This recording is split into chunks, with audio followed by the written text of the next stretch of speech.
Hello guys, may share ako sa inyo na luma fade effect. Paano nga ba gawin ito? Tara, turuan ko kayo gamit ang Kinemaster app. Tingnan nyo lang yung mga gagawin ko para matutunan nyo. Okay, kung meron na kayong mga picture na or video na nagawa, ganito lang. Hanapin nyo yung mga video na gusto nyo gawin lang luma fade effect.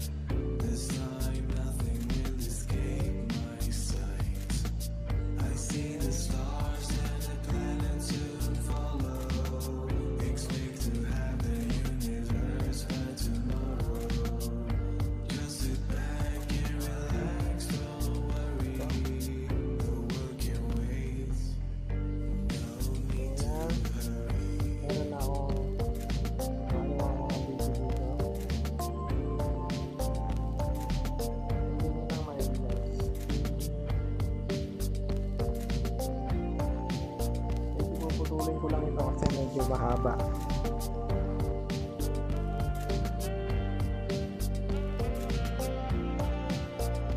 Hindi naman kailangan na masyadong mahaba yung video.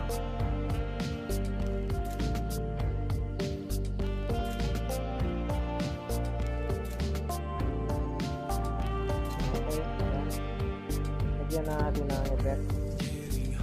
So nakikita nyo ba itong plus sign na ito? Yan, click nyo yan. Okay, then ito lumabas na yung luma fade effect na gagamitin natin. Kung wala pa kayo yan, download nyo lang dito sa get more, dito sa parang bahay na to. Nandyan lang yun. Okay, click mo yung luma fade, then pili ka dyan ng isa. Okay, so sa susunod ganun pa rin, click mo pa rin yung plus sign, luma fade, click mo na. So sa iba pa, ganyan lang din yung gagawin natin. Click, then luma fade, salitan lang sila guys.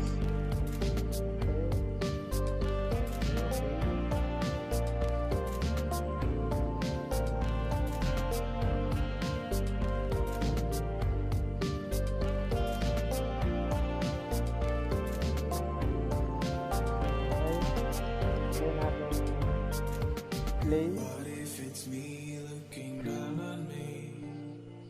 The world above must also be. This could go on for infinity.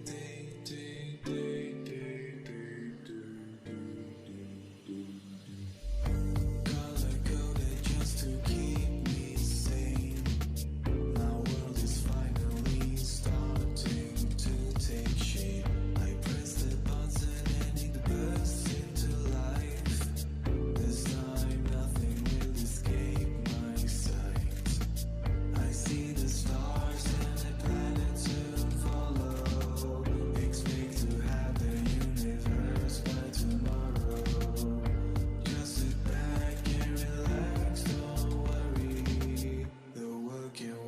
Ng konti dito.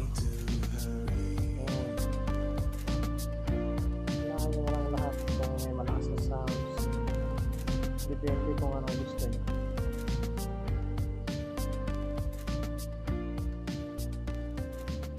So okay, tapos na yung ating